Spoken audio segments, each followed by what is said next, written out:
It's the week ending Saturday the 22nd of May, and this is The Week Unwrapped. In the past 7 days, we've seen President Biden calling for a path to a ceasefire in Israel-Palestine, the biggest overhaul of the UK's railway network since privatisation, with the creation of state-owned Great British Railways, and James Corden announced as host of the much-anticipated Friends reunion. But we're here to bring you some stories that passed under the radar this week. Big news, not making headlines right now, but with repercussions for all our lives. I'm Olly Mann, and let's unwrap the week.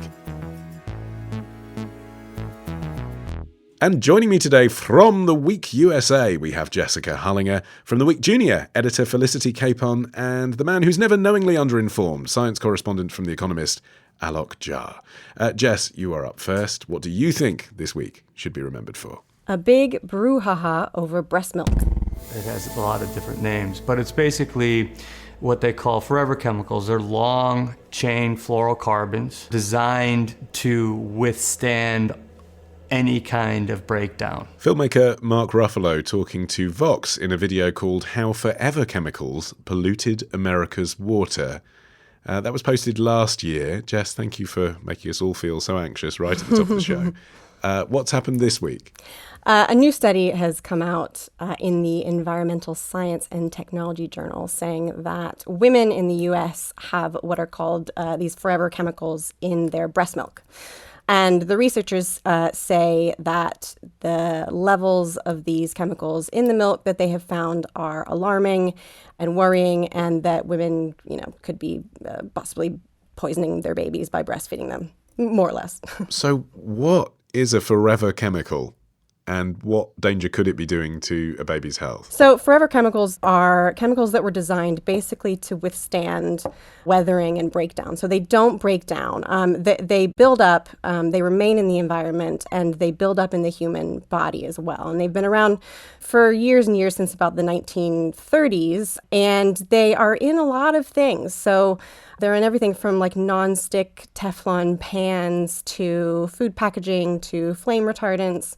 There are 5,000 or 6,000 of them, and they're everywhere. And it should be said that they're in all of us. They've been around long enough that they're in most of us at some level. So it's not unexpected that these would be also discovered in breast milk. The problem is that research seems to suggest that these chemicals are associated with health problems in humans. So, for example, thyroid disease, liver and kidney damage, fertility problems, low birth weight, elevated cholesterol. Some animal studies suggest that they can cause cancer, which is the one that raises lots of red flags for everybody. And also there's a concern that they could be harming the immune system. If that's true, Alok, why are they still allowed to be made? Because it's not as if these products that Jess just rattled off are sort of life's essentials, really, unless you happen to be, camping on Everest. You don't really need rain repellent items. You don't need Teflon pans. For that, it's not worth getting cancer. So why do they still make them? Well, I mean, that's an argument you could make for a lot of chemicals that exist in the environment and cause problems too. The thing about these PFAS chemicals is that they're also refrigerants. So most of your fridges use them, and they are used in chemical processes that don't necessarily get to consumer products, but are sort of there as the seed stock for large chemical industries. And that's the key thing. They're made by very, very big companies that have huge investments in making these things and selling them. So they do have a purpose, and they've found a market. So they have huge lobby groups that prevent these things from being banned outright. I don't want to equate this to tobacco, for example, but tobacco still exists, and we don't need it, and it's something that has huge lobby groups pro it and everything. But we know it's bad for you. So getting rid of entire industries or transforming them requires multiple steps. One is political pressure, which is obviously happening now with this, but another is to find replacements for the things that these things usefully do. There's 4,000 of these. They do something useful. But Felicity, tobacco only harms you if you inhale it, or if perhaps you passively inhale it, and we've clamped down on that as well. In this case, these chemicals are ending up in mothers' breast milk, apparently, because they're drinking tap water. I mean, we all need tap water. That's not really a choice. Yeah, I mean, there's been a kind of rash of documentaries and studies recently, all kind of focusing on tap water. There was the documentary on Flint, Michigan's water being polluted, and also Dark Waters, the film that Mark Ruffalo was played in.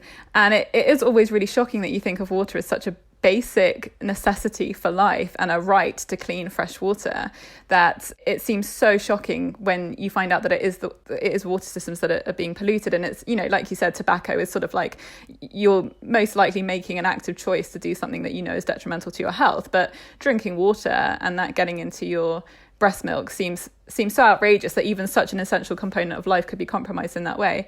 It's also interesting, I suppose, from a women's point of view. I think it's good in a sense that actually we are looking at PFAs and how they will be affecting women, and the kind of, you know, I think historically so little research is done on the ways in which women are particularly affected by health concerns and this sort of thing. So I think that's a good thing. But I think it's probably a wider story about fertility in general. There was a really good Erin Brockovich piece a while ago talking about the effect that these forever chemicals will have on male fertility, and this idea that we could be approaching sperm zero. So sperm counts have dropped almost 60% since 1973.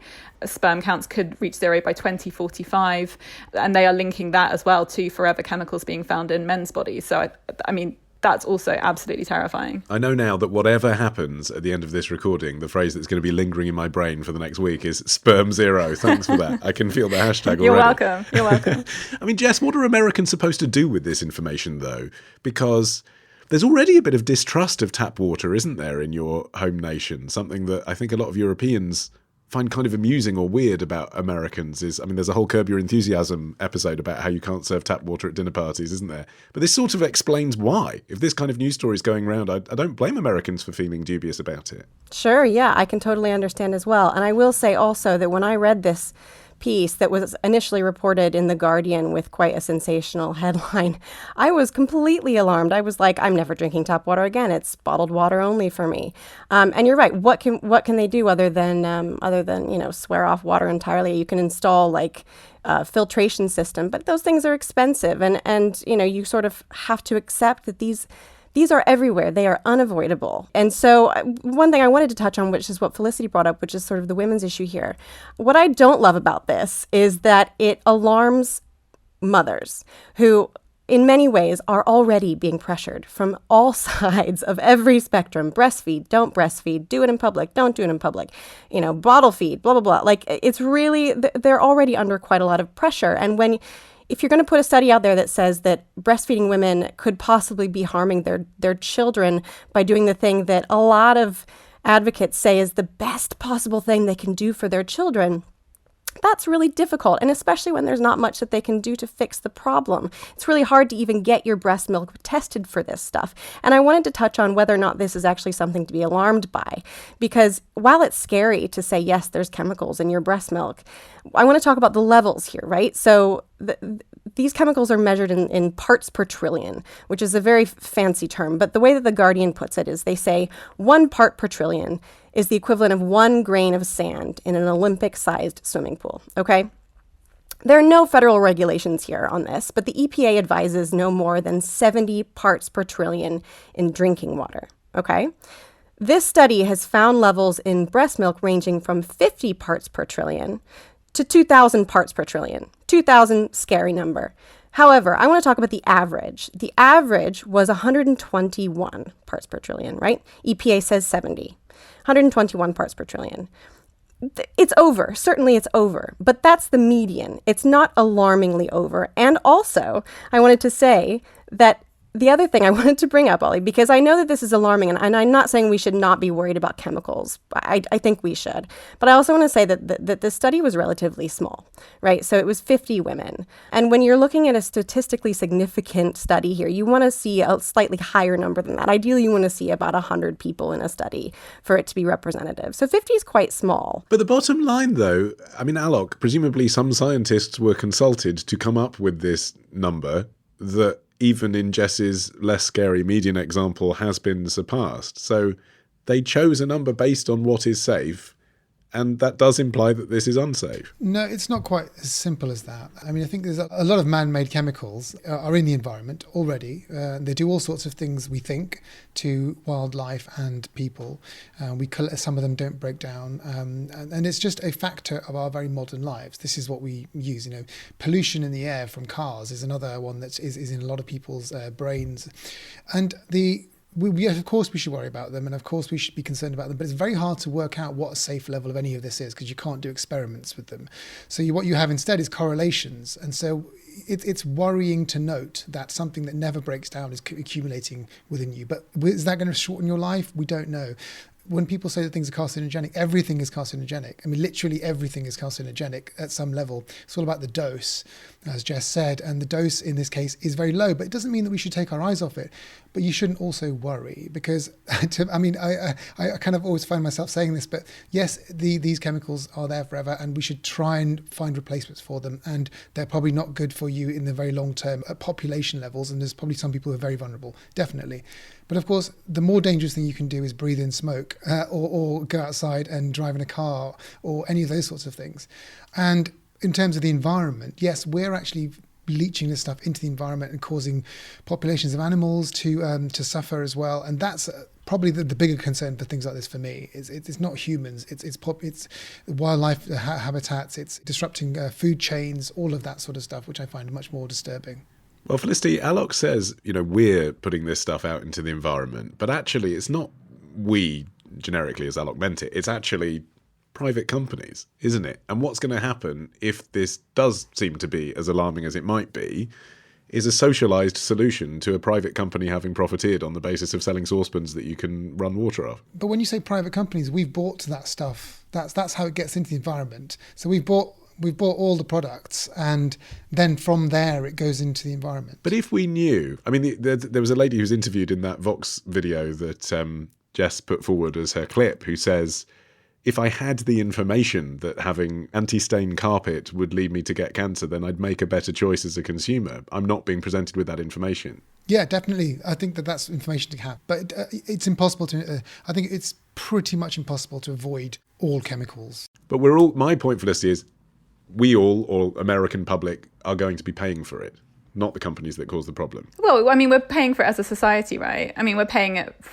for it as a society, and as planet Earth is paying for it. It's paying for all these toxics that are going into the environments around us. I think it's kind of. But the MDs have become very rich off the back of these products. That's my point. It is kind of a chicken and egg type scenario, in that I think I agree with Alok in that it's hard because we want these lifestyles. We want efficient modern lifestyles that are filled with plastic, and that's what comes with the cost, and the companies to some degree are kind of fulfilling that.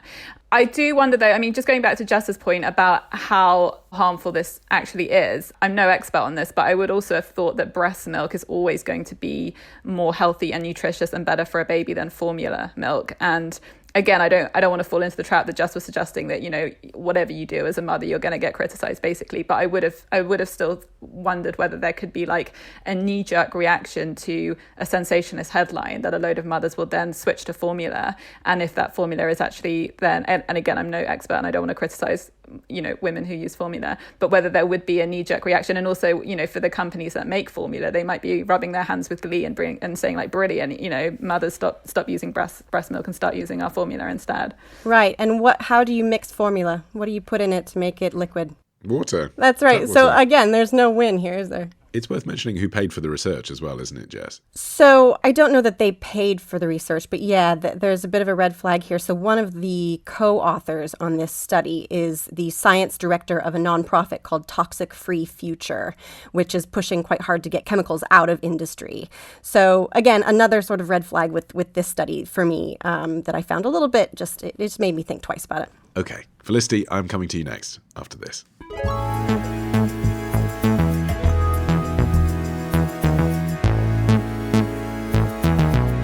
This podcast is brought to you by Aria Resorts Homes, providing sensational holiday homes and staycation investments. Aria Resorts sells luxurious holiday homes in top UK locations with a 7% annual net return available to qualifying investors at a choice of 3 resorts. Terms and conditions apply. Find out more by searching Aria Resorts Investment. Right, Felicity, it's your turn. What do you think this week should be remembered for? Is this the week we found out that the US is about to row back on Roe v. Wade? Everything involved in an abortion is sin, and it's wrong. No woman should be judged because these decisions are never easy. The child is ripped limb from limb while his heart is still beating. I'm a mother. I loved my pregnancies because it's beautiful. But it is not that way for everyone. There's no reason to make it more and more difficult and drive women back into the shadows of illegal abortions. Well, Netflix really know how to cut a trailer, don't they? That's the documentary Reversing Roe, which is out now. Roe as in Roe v. Wade, Felicity. And your story isn't the documentary, but the latest developments on those issues within it. Exactly. So this week, the US Supreme Court decided to agree to hear arguments in a major abortion case from Mississippi. And they're saying that potentially it could roll back limits on abortion laws, which came into effect in the Roe v. Wade case, which was a 1973 case and, huge landmark case that basically made abortion legal across the states. Since the 70s in the US, as that documentary, which is very good and I recommend it, sort of points out, different states have been slowly sort of chipping and eroding away at a woman's right to have an abortion, which some people have said that Roe v. Wade is sort of already in jeopardy, either in states where it's all, there's sort of like one abortion provider for the entire state, making it incredibly hard to access, or due to things called heartbeat laws, where the moment a heartbeat is detected, you can't have an abortion. So it's already being chipped away at. But basically, this case from Mississippi will be the first major abortion dispute to go before the US Supreme Court in front of 3 of Donald Trump's appointees to the top court, including Amy Coney Barrett. And it means that the makeup of the Supreme Court is now a majority conservative line of judges. So I think a lot of people who are pro-choice really feel that this could be the end of Roe v. Wade, potentially. Yeah, I mean, on this side of the pond, Jess, we really only heard about that story about the Supreme Court becoming more conservative when Ginsburg died, and then Trump appointed a successor, and that was deemed to be a COVID super spreader event, wasn't it? That's the news story that we remember. But presumably in the background then, this might be the most totemic thing they've done since. There have been, on a state-by-state level, many of these attempts to push through changes in the law on abortion. That's right, yeah. So Roe v. Wade has been a major issue for the conservative right for years.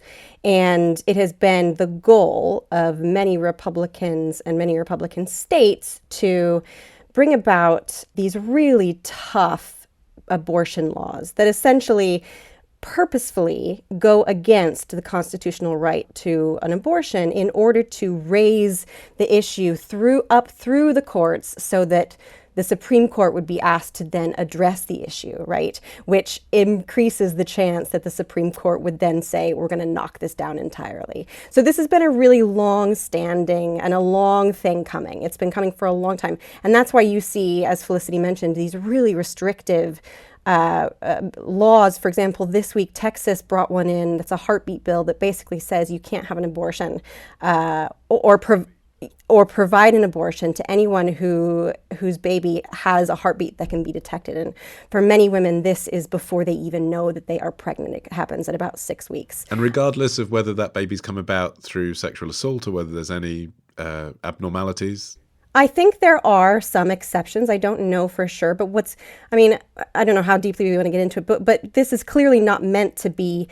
So Texas's law actually cannot be enforced by officials. That's written into the law. Right. So it's literally they test the water. They push it as far as they can go in the hope they'll get a bit more ground. That's right. And so that's what's happened with Mississippi's law, which says that a woman cannot have an abortion after 15 weeks, which goes against the constitutional rule that says a woman can have an abortion up until the point of viability, which many experts say is about 23 weeks. Yeah, well, that's interesting. We're back to sort of a science element here, aren't we, Alok, as we were in the last story with gradients of numbers of chemicals in water. I mean, it's such a politically divisive issue, and it touches on people's religious sensibilities and feminism as well. So this sort of gets a bit lost in those culture wars. But actually, I mean, there is a scientific discussion, isn't there, about what you're trying to preserve by choosing a week where you allow abortions to take place and a week where you don't. I mean, is there still debate around those borders? Yes. the technology to allow babies born preterm is getting better and better. You know, babies born very, very early can now survive thanks to neonatal intensive care units, all of those sorts of things. And, you know, that's a great success. And I'm sure that will get better, and that babies born earlier and earlier within a pregnancy for whatever reason, we'll be able to survive. But I kind of feel like it misses the point of all of this. A lot of people who are pro-life maybe are that way because of spiritual values, religious values, ethical or moral reasons. And I kind of think, okay, fine, that's your argument. Don't use a scientific argument to justify your ethical and moral position. You are putting people who are not... But nonetheless, there is a threshold in this country, isn't there, of 24 weeks? So there has been a discussion. There's a threshold because that's what is felt is viable, yes. But that's not to say that if you really wanted to have a baby and it was born at 23 weeks or 22 weeks, that doctors would not do their best to help you have that person stay alive, and probably could do it. But that doesn't mean that then the abortion law should be reduced to 22 weeks. I just don't think this is the justification for any sort of change. And it is being discussed in the UK, Felicity, in terms of Northern Ireland. Yeah, so Northern Ireland is an interesting example. It's been rumbling away, and it's tied up with the political landscape in Northern Ireland at the moment, and devolution and Brexit and all that sort of thing. But essentially, in brief, the 1967 Abortion Act made terminations legal in Great Britain up to 24 weeks, as we said, but it was never extended to Northern Ireland. And people sort of forget this. It was just kind of, an afterthought. And basically, there was an extraordinary grassroots campaign to give Northern Irish women the same rights as for women in England, which... Yeah, because they had to come to England to get abortions, right? Yeah, they would have to travel overseas, or they'd be getting pills from the internet, which, was a criminal act. Basically, you could go to prison for it, not to mention the horrendous, if it all went horribly wrong, that, women's lives at risk.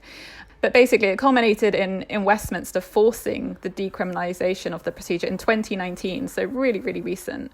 And that was partly to do with Stormont being suspended. The power sharing agreement had broken down. Stella Creasy got involved. And basically, it became that it would be decriminalised.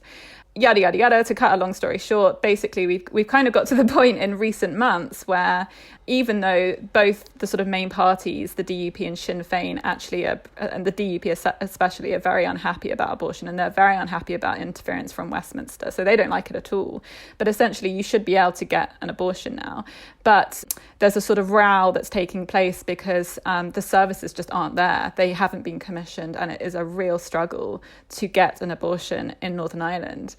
And so, for example, Northern Ireland's Human Rights Commission has launched a landmark legal action against the UK government, saying that it's failing to commission safe and accessible abortion services more than a year after abortion was made legal in the country. And one of Northern Ireland's 5 trusts, the South Eastern Trust, currently has no early medical abortion service after their only doctor who could provide one went on maternity leave.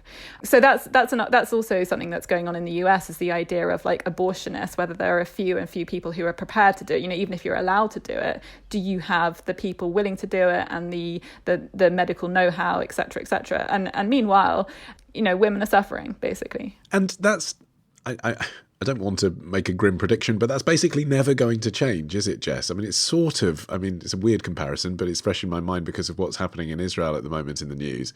It's sort of like the Middle East. There's such a strong feeling that goes down religious lines that whatever the rules are that you change, whatever society does to adapt and legislate, it's inevitable people will try and erode that and change that. It's not a surprise people want to change Roe v. Wade because there were lots of people that weren't happy with it in the first place. And, I mean, I don't really see how this week is a particularly significant week in this story, because it could be the same in 40 years' time. Yeah, I agree with the point that you're making, which is that even if Roe v. Wade were to be struck down in the States, I don't think that would solve the issue here because it wouldn't just eliminate abortion, right? So what would happen if Roe were to be struck down is that essentially the country would be split in half in a way that it kind of already is anyway. States that have really restrictive abortion laws would essentially ban it entirely. That's about 24 states. The rest of them, some of them could go either way, but the majority of the rest of them would still allow abortion. So even if this law, this constitutional right, is no longer there, abortions are still going to happen. Many of them will be less safe. Many women will still be seeking abortions in a way that are not safe. But that, for people who are against abortion, for whatever reason, one abortion is too many, right? And so I think, as you say, this issue isn't going to go away, but neither is abortion. Like when you strike down abortion laws, and when you make it illegal, women still seek them out, and oftentimes in unsafe ways, and they end up being harmed by this. It's also complicated because it might fall down religious lines, but it's not clear cut on political lines, is it, Alok? Because someone who's, a very libertarian person would say, like, the very definition of being free in a democracy would be that the state doesn't intervene with your body. Well, in this case, I think that it's interesting how in America it does kind of fall down on relatively political lines, because the Republicans are captured by the religious right at the moment. They have been. The long-term project of the Republican Party in America has been to essentially stack the courts, and not only the Supreme Court, but the courts below it as well, to sort of get right-leaning and, in this case, anti-abortion judgments. And then to test those legislations at every single opportunity in every single state it can to change this. And what it says to me about the American legal system is that, in one way, the American legal system is this fascinating thing which can kind of change with the time and allow judgments which change the way the society is. For example, allowing gay marriage relatively recently, even at a time when just 10 years before it was something that most Americans didn't want to see legalized. So it allows that. The Supreme Court allows that. But then also you can just reverse all these liberalising changes too, in a way that I don't think you see in many other places in the legal systems. And it's so unstable in some ways. And the people who win in America, it seems, are the ones who think very long term and just never, ever, ever, ever give up. And I feel like perhaps the Democrats sometimes think, we've won this battle, and then we just move on. And as has been shown time and time again in the last couple of decades, and it affects, by the way, the rest of the world too, the Republicans are single-minded in the way that they want to change the entire structure of the US. Can I just come in on that point, though? Because it never used to be that way. It never used to be such a bipartisan political issue in the States. So in the 1970s, there were actually 4 Nixon appointees on the Supreme Court, and they treated it as a medical issue. They didn't treat it as an us against them type issue. And the Republican Party at that time, they believed in individual liberty. And there were a lot of Republicans who were pro-choice, because that actually better matched the ethos of their party. And it seems to be a crying shame that, like, whatever side you take, you're now doing it out of a sort of tribal allegiance rather than actually thinking it through. And it just seems sad that in the 1970s you had more people and you had justices on the Supreme Court who were prepared to put to one side the sort of politics of the day, as it were, to actually focus on the issues of women's reproductive health. But I mean, I agree with Jess. Like, abortions, it's almost, to have a discussion about religious belief or viability or whatever, it's almost secondary to the fact that abortions have always happened. They will continue to happen. You might as well make them safer for women. And the second thing I'd say is that I find it very sort of from a very cynical point of view, I find it highly ironic that people who proclaim to be pro-life, as soon as the baby is born, suddenly the funding for young mothers dries up, and and the support and the childcare suddenly disappears. So if you want to be pro-life, but you have to sustain that. What do you think is going to happen next? In the States in particular? I don't know. I guess there's quite a lot of attention on Amy Coney Barrett and what her influence will be. And actually, even though she has spoken out against abortion, she has also and I don't know how much you can take from this, but she's also said that she doubts that the essence of Roe v. Wade will change. It might just be an even further narrowing of its remit. So it's hard to tell. I mean, I think, as we've said, like, the makeup of the Supreme Court has really changed now. It is a conservative majority. There is a lot of clamour to reverse it to some extent. But as we've said already, abortions happen. They'll continue to happen. That's the main issue for me. Okay. Alok, you're going to be finishing the show for us after this.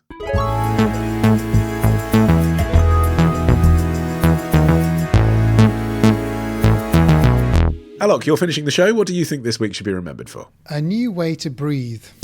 One of the many lessons we learned from the COVID-19 pandemic is the importance of having sufficient medical supplies like ventilators to save the lives of people struggling to get enough oxygen into their bodies. Now a group of scientists have taken inspiration from the aquatic world of sea cucumbers and freshwater fish called loaches to develop a novel approach. Try to keep an open mind, as Eva Higginbotham explains. A clip from this week's edition of the Naked Scientist podcast. Alok, have an open mind to what? Okay, so you might have an idea of what bottoms are for, right? They can do all sorts of things, but they're probably not something you want to breathe through. It was an extraordinary sentence, even just to begin this story with. This is the cutting edge of science. You're painting here. so many pictures. This is a set of experiments which are looking at ways of getting oxygen into mammals. And so why would you want to do this? If you know, in COVID-19 in the last year, we've had a need for mechanical ventilation for a lot of people. And this is where you forcibly put a tube down people's throats and make sure that they can breathe when they can't breathe for themselves. It's very, very invasive. It's very dangerous. And also, it causes injury and mechanical ventilators themselves run out, and there haven't been enough in the last year. So any new ways we can find to help vulnerable people breathe would be a welcome thing.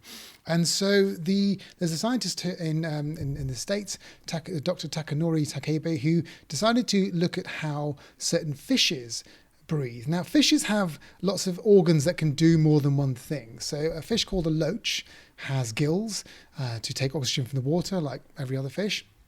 But also when it's in a crowded place and there's not much oxygen in the water, what it can do is it can pop its head out of the water and just swallow a gulp of air. And that air sort of goes through its digestive system, it goes into its colon, and the oxygen in there is just absorbed by the colon. So it's an interesting thing that its intestines can do. So he decided to try and see if this would work in mammals too. Can you try and get mammals to absorb oxygen through their intestines? And in experiments in mice and pigs, he found that you can. Oh, this is what brings us to the bottom then. Yes, exactly. So through the rectum, they can make a pig breathe. They can make a pig breathe. So what you do is you infuse oxygen into a chemical called a perfluorocarbon, and these are essentially refrigerants, and they can absorb huge amounts of oxygen. And in the 2000s, they were used potentially as artificial blood. So we know that they can be used in mammals relatively safely. So then if you put this liquid into the rectums of mice or pigs, turns out that those mice and pigs, they absorb oxygen. And so they're essentially breathing. But essentially breathing isn't the same as breathing. So there's oxygen in their lungs, but they're not breathing in and out through their rectums, or are they? There's oxygen in their blood, so it doesn't obviously go through their lungs. Right. So what happens is that this liquid goes into the rectum, and the lining of the rectum just basically absorbs the oxygen from the liquid, and it's just a way of making sure that oxygen gets into the blood. If you can oxygenate the blood, that's the whole game basically. You don't need to be actually taking stuff into your lungs to do it anymore. And this is experiments in pigs so far, and they're going to try and test it in people next year. Feel like volunteering, Felicity? No, I will not be. You can see the application in intensive care, can't you? I mean, this really was a big debate just a year ago. Are we going to run out of ventilators? And although in theory the idea of, putting a tube up my bum to help me breathe does not appeal, when you're in intensive care, you'd go with whatever help was on offer, wouldn't you? Yeah, absolutely. I mean, I'm sure. It sounds wild and wacky, but I'm sure many crazy ideas turned out to be really important. So I'm all for it. I just don't want to be part of it. But I do think part of this story, with all the kind of giggling aside, and I'm also very disappointed by the lack so far of bum-based puns, because I feel like we could have gotten some more. No, well, we've got the outro coming up. But I think it's the idea that, not many people, I imagine not many sort of scientists and researchers would want to call themselves like anus enthusiasts, or to say that this part of the body is one that they're so fascinated by. I mean, it might be the Brits being very prudish, but I guess it's kind of given us a blind spot about understanding such an important and fundamental part of our biology, because we're just all a bit squeamish about it. And like all the articles I was reading on this, they had like these sort of funny, cute pictures of like animals like showing their bums, and it's all a bit of a kind of like laughing, funny issue. And I just think it's interesting that probably has prevented us from actually thinking about this incredibly essential structure and like hugely important part of how the digestive system works. And through the course of my research, I thought I'd just share this with you. Not all animals have an anus. Some have simple versions, others have many, while a few appear to have transient anuses, which come and go. And there's also a case of animals who grow up with one and then lose it during their lifetime. So there's a group of scorpions that will occasionally break off their tails in order to escape an attack by a potential predator, but in doing so lose their anus and lose their ability to flush out waste products for the rest of their life. It just builds up within them. I just thought I'd share that with you. Will we be seeing this in the Week Junior next week? It's going to be a cover story. I'm glad you introduced yourself there, Jess, because I wasn't sure how to segue to you from that description of transient anuses. But what were your feelings, Jess, on reading this discovery? Oh yeah, I don't have a whole lot to add other than to say that I think that it's really I thought cool. You were an anal enthusiast, just like Felicity said. Is that not what's on your business card? I get that all the time. I think it's really cool. I thought it was really interesting reading about this. That one of the things that stood out to me was that when I think, and Alok, correct me if I'm wrong, I could be, but that when they were studying this in animals, that they initially just used injected just regular oxygen, but that had to be done through making a cut, and that obviously that's not suitable for someone who's in intensive care and maybe susceptible to infection and stuff. And that's why they decided to try this oxygenated liquid and found that worked exactly the same. So if that's correct, I just think it's a really interesting, it's innovative, it's creative, and it could be really life-saving. And especially, as we look at, we've mentioned the COVID-19 crisis, it was so worrying that people would run out of oxygen and that there wouldn't be enough ventilators. I just think that this is really a good example of science pushing forward in a time of crisis. Okay, so how could it be administered to humans, actually, Alok? And is there any pathway for that to happen in the next 5 years? Because it all seems quite experimental. Well, so this is very, very early stage work, right? This is firstly just an understanding that the intestines of animals can absorb oxygen, and that's something we didn't know before. You might have suspected. I mean, the thing is that, of course, we know that human intestines can absorb all sorts of things, that they absorb nutrients from food. I mean, that's what a suppository is, isn't it, in medicine? And exactly, a suppository is something that's widely used around the world as a way of getting things into your body safely. So it kind of isn't surprising that you'd be able to diffuse oxygen into there. How would you use it in people? I mean, before any medical technology gets into widespread use, we're talking many, many years or decades perhaps of refinement and so on. And maybe it's only going to be used in very extreme situations when it's too dangerous to ventilate somebody, but you still need them to be oxygenated for, let's say, half an hour while you're doing surgery or something like that. I mean, the idea of having this in your toolkit in 10 years' time just seems really sensible and very, very uncomplicated. The idea of putting liquid into your bum, which might sound funny at the moment, is actually very simple. And accessible to low-income countries as well, I suppose, because that's the other thing about ventilators we've seen, isn't it? There was a bit of a race to get them, and it was the richest countries that had the most. Right, exactly. It's a very it seems low-tech, actually, when you think about it. Well, I think we've got to the bottom of that. Alok, I do understand that you have one final bum fact. Well, do you know that turtles spend the winter sitting on the bottom of ponds and they don't ever come up for air, but they survive by taking in oxygen from the water via their bums? Alok Jar there, anus enthusiast. Well, with that, we have reached the end of the show. You can insert your own joke about talking out of your rectums here. My thanks to Alok, Jess and Felicity for their stories. Remember, you can follow us for free. Just search for The Week Unwrapped wherever you get your podcasts and click follow or subscribe or whatever, and you'll get us every week in whichever orifice you choose. I've been Olly Mann. Our music is by Tom Morby, the producer Sophie King at Rethink Audio. And until we meet again to unwrap next week, bye-bye.